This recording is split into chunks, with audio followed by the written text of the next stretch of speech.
Okay, thoughts on Matt and Karen? They're bunkered up. I like it. You like it? I mean, listen, we watch. It's been a big will they won't they, and now they're in the will they. Now they're in that did kind of catch me off guard. Oh yeah, it did too. I was like, wow, like, man, what did I miss? Did I miss an episode somewhere in here?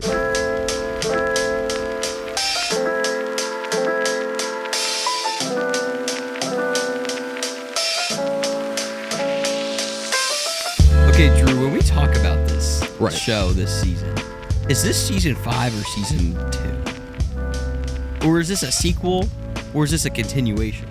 What do you categorize? This is like marketed as season 2. It is. But it's like kind of season 5. I think it's season 5. Well, like, this is a sequel to the show. It's not like 100%. It's not a reboot. Like, this is a revival, but it's not a reboot. Yeah. Yeah. Season 5. But it's season 2. Okay. I don't know. I'm just saying. I don't know. That was just my question. No, I mean, I think it's valid. I don't think Disney knew until this one what it was.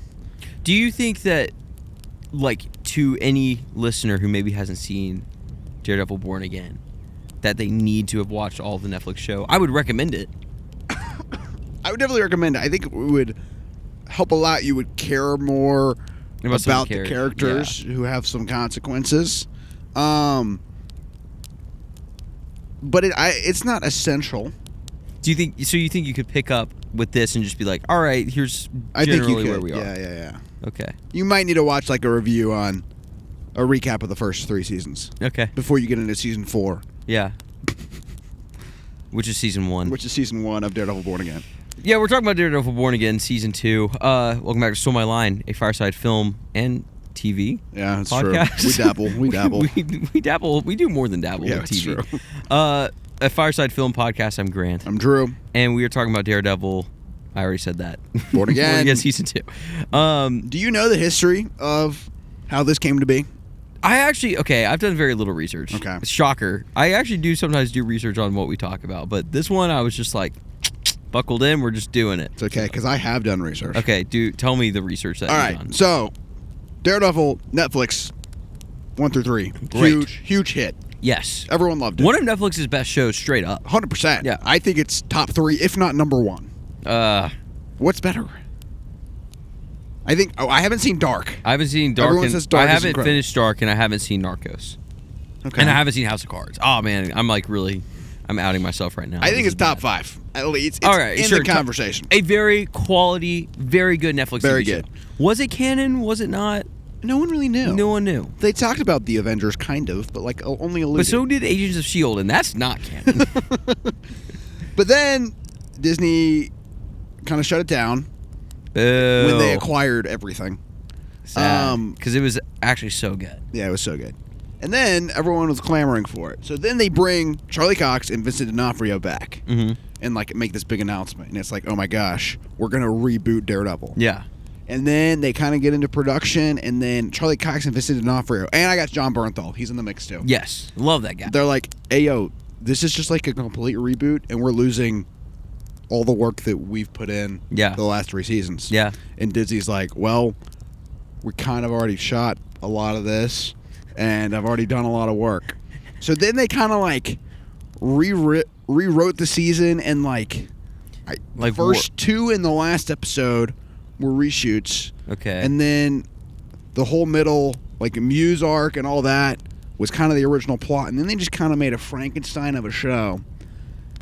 Oh, gosh. It's been a minute since I've seen it. Do you think it worked in, like, retrospect? Like, do you think they got across the finish line and they can kind of pick up with season 2 and go? Yes, I think that's kind of where we are. Okay. I don't know. I mean, I think it worked in the sense of, like, it's a watchable show and you can understand the plot. Yes. But was it as good as it would have been had they just started out as, like, this is season 4 kind of? Yeah. So... Okay. I get that vibe now in retrospect. I didn't know that. And in, like, the bookends of the season, they brought back the original Netflix crew. Yeah. Which is why I think those episodes are significantly better than the middle chunk. Yes. But now, we're strictly with the Netflix crew writers. Which is good. Because, again, Netflix show was very high quality. Right, it was very good. Yeah. And, I mean, I think everyone there and Charlie Cox and Vincent D'Onofrio, I guess John Bernthal's not in this season, but they all very, like, you can tell that they care about the world and the characters. Yes. And I think that's very palpable even in just the first episode of season 2. Yes, I would agree. I think the first episode of season 2 was actually pretty good. Maybe a little set-up-y, like, here's some stuff that's going on, but that's what you get from a first episode of a TV show. So, like, I'm not shocked by that or mad about it. So, I thought it was good. I thought I liked where the characters were. I like where this is projected to go. I'm intrigued. I don't know. That's kind of all I have to say. Should we get into spoilers? But, yeah, I mean, I think it picks up right at the end of season 1, which I appreciate. Yes. Because season 1, there was this pretty large cliffhanger of, I'm about to spoil season 1 of Born Again. So if you haven't seen it, come back. You're here. But if you have, this basically takes over New York, right? Which I do think is a little ridiculous. Okay, why?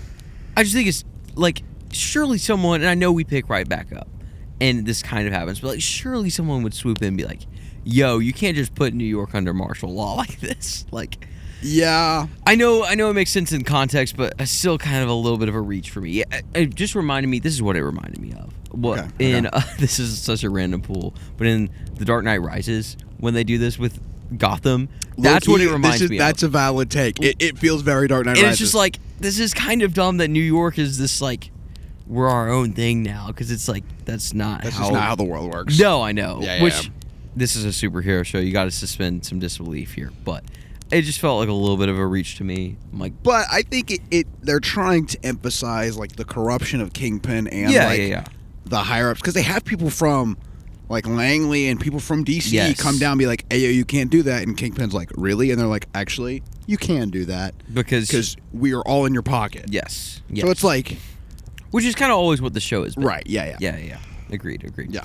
Well, I thought it was good. I mean, there's not a ton to talk about. We can get into some spoiler talk, but it's a 50-minute episode of television. There's still a lot of season 2 left to go. So I'm glad. I think the quality was very good. Really quick, I guess, before we get into spoilers, the fight scenes were great. Yeah, they were sick. Very well done. Obviously, it's Daredevil, so it's kind of their MO. But that was good. I mean, Charlie Cox is great.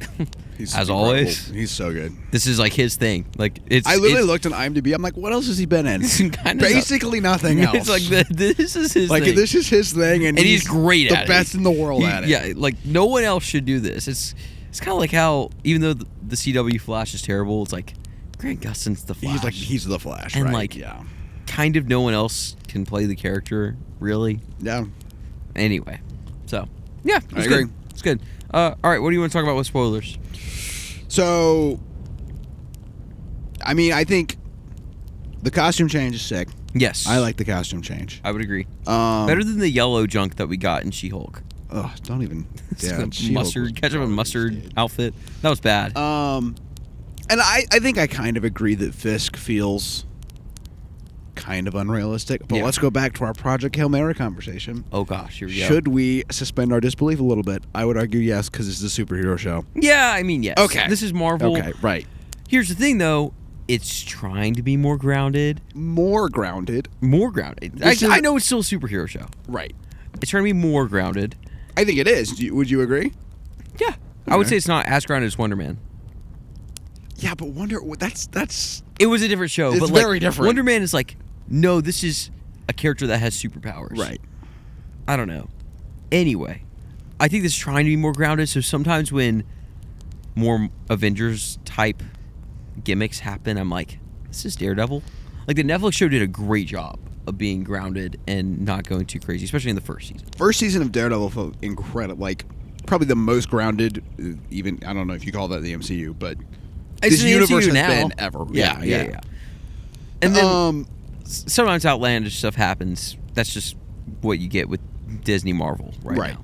So I agree. Yeah. Yep. I think. Okay, thoughts on Matt and Karen? They're bunkered up.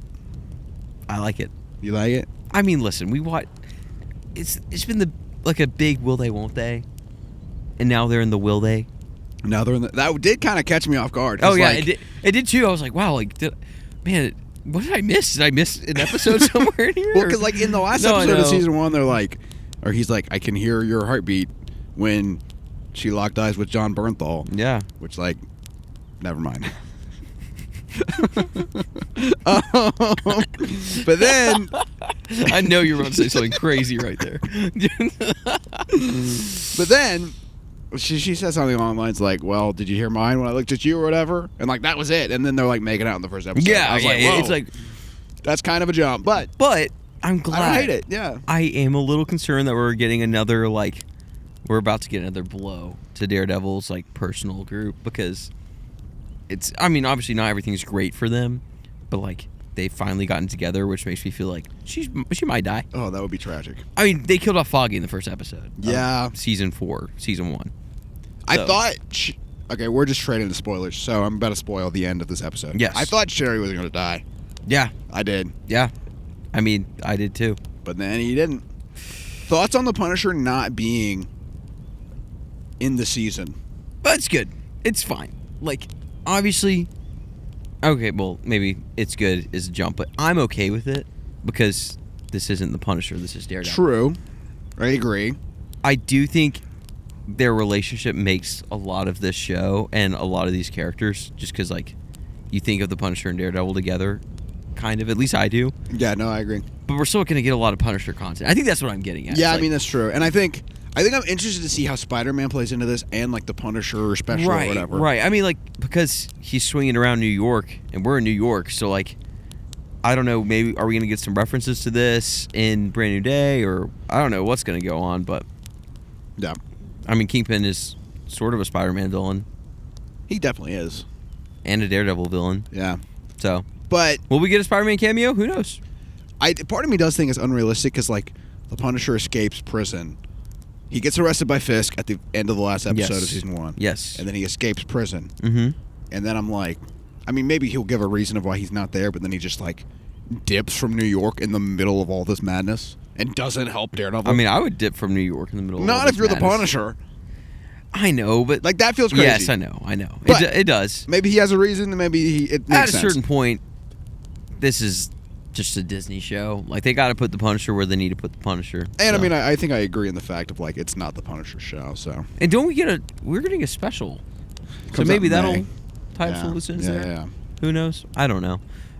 I'm jumping back into Marvel, guys, and it's been like, where are we right now? Like, I'm trying. It's like when you open a book, like a few too many chapters in the middle, and you're like, I don't know where I'm at right now. or no, here's what it is you read half of a book, and then you put it down for 7 months, and you open it back up. You're like, I have no idea what's happening. Who are these characters again? Like, and not to mention, this book has 5 books before it that you've also forgotten. But we're getting through it. We're jumping back in it. So yeah. Do you know anything about Jessica Jones? I'd never watched the show. Yeah, neither have I. So I'm pretty sure that was her knife at the end of the episode. Yeah. I think that's what I did catch on. I knew she was in this season, so. But I have no idea who she is, what her deal is. Guys, there's a lot of Marvel, is this canon, is this not, shows that were on Netflix, and I watched some of them. I watched Daredevil. That was it. I haven't watched Punisher. I watched a lot of Agents of S.H.I.E.L.D. and it got really bad, and I was like, I'm not watching Agents of S.H.I.E.L.D. anymore. So. Is Phil Coulson in all of it? I can't remember if he dies again or not. Again, I watched this when I was like 14, so. But I'm glad that Daredevil's back. I'm glad that the Netflix crew is doing this one. I think that's kind of where I'm at with all of this stuff. I think it has enough, like, filmmaker-y sauce with, like, cinematography and vibes to keep me on board, and the story is well told enough and engaging enough that I'm like, I am 2 thumbs up for Daredevil Born Again. Yeah. Season 2. I agree. And specifically with the action, like, I love seeing well-made action put to screen, and, like, is this the best ever? No, but it's good. It's high-end action put to screen. Good fight scenes. It's great. So I'm not going to complain. The stunts are cool. Yeah. So. I like his freaking Billy Club thing. Oh, yeah. That was sick. That was cool. That was pretty sick. Yeah. There's not a lot to talk about. Yeah, it's a lot of We've milked this, guys. Not exposition, but, like, it's just very much an opening episode. Yes. And we enjoyed it. So let us know what you thought. Go watch it. of episode 1 of season 2/5 of Daredevil. And let us know what you're excited about for the season. Are you excited for Jessica Jones? Do you miss the Punisher? What are your predictions? Apparently, according to all the press, now who knows, right? But the last 2 episodes are like revolutionary. All right. But like, again, everybody always says the that. Stranger Things creators said that season 5 was going to be like, I don't know, the best thing they've ever put to screen, and it was going to be like Battle of the Bastards. And it was just not. So, they say this stuff, but I do believe that if the last 2 episodes of the season were to be revolutionary, that would kind of be on brand for Daredevil. Yeah. So, who knows? I agree. All right, well, thanks for tuning in. We have Invincible coming out tomorrow. Mañana. And then we have Super Mario Galaxy Heck yeah, we do. coming out next week. We're going to be keeping up with these TV shows, so tune in every week for our thoughts and reviews, and we've got a lot of great stuff. And rumor has it, Star Wars Marathon is on the horizon. That's true. Which we have not really touched on. I just say, Loki, we need to start working on that. That's what worked for us, but tune in, hit that subscribe button, and take a break. Enjoy a film.